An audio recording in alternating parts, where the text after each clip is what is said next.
میں ہوں ابرار احمد۔ حدیث قدسی کا مفہوم ہے، اے ابن آدم، ایک میری چاہت ہے اور ایک تیری چاہت، ہوگا وہی جو میری چاہت ہے،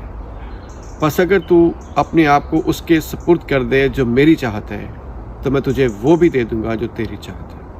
اور اگر تو نے اس کی مخالفت کی جو میری چاہت ہے تو میں تجھے اس میں بھی تھکا دوں گا جو تیری چاہت ہے، پھر ہوگا وہی جو میری چاہت ہے۔ اس حدیث قدسی میں اللہ تعالیٰ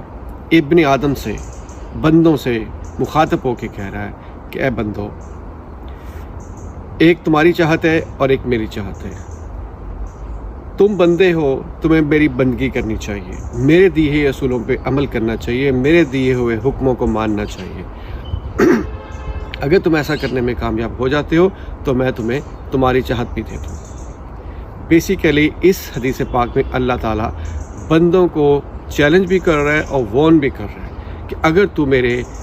بتائے ہوئے اصولوں پہ، میرے دیے ہوئے رستے پہ، میری دی ہوئی شریعت پہ، میرے دیے ہوئے حکموں کو نہیں مانے گا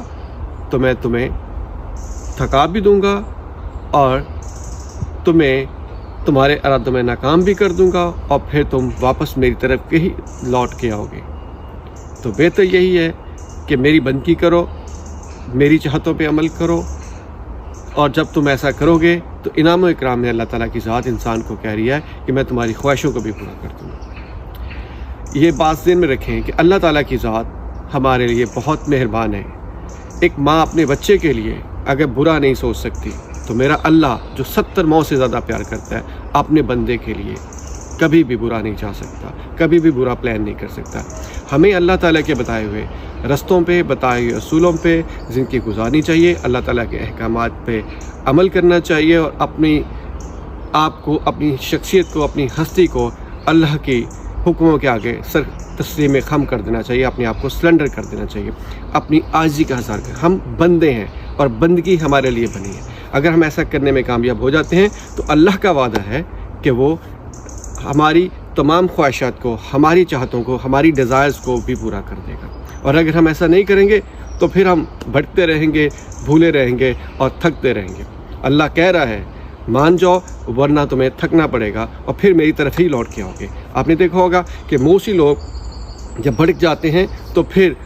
بھٹنے کے بعد اتنا بھٹکتے ہیں کہ الٹیمیٹلی ان کے پاس کوئی چوائس نہیں ہوتا، پھر واپس اپنے رب سے رابطہ کرتے ہیں اور پھر اللہ ان کی سنتا ہے، کیونکہ وہ اللہ کی بندگی کو مان لیتے ہیں۔ اللہ تعالیٰ اس حدیث سے قدسی کے ذریعے ہمیں کلیئر کر رہا ہے، وارن کر رہا ہے، ہمیں انسٹرکٹ کر رہا ہے کہ زندگی کیسے گزارنی ہے، کہ میری بندگی کرو، میں تمہاری خواہشات کو پورا کر دوں گا۔ اور میں یہ بھی کہہ سکتا ہوں کہ جب بندہ اللہ کی بندگی کرتا ہے، اللہ کے آگے سر تسلیم خم کرتا ہے، اللہ کو اپنا مان لیتا ہے، اللہ کی چاہتوں کو مان لیتا ہے، اللہ کی تمام احکامات کو مان لیتا ہے، تو اس کی اپنی جو چاہت اور خواہش یہی ہوتی ہے کہ اللہ کی چاہت اس کی چاہت بن جاتی، اللہ کی جو حکم ہے اور وہ اللہ اس کے لیے جو پلان کرتا ہے، بندہ اسی کو اپنے لیے بہتر سمجھنا شروع کر دیتا ہے۔ اللہ کی بندگی کریں، اللہ کی چاہت کو مقدم جانیں اور اپنی چاہتوں کو دبا کے رکھیں۔ انعام اکرام میں اللہ تعالیٰ ہمیں ہماری تمام خواہشات کو پورا فرمائے گا انشاءاللہ۔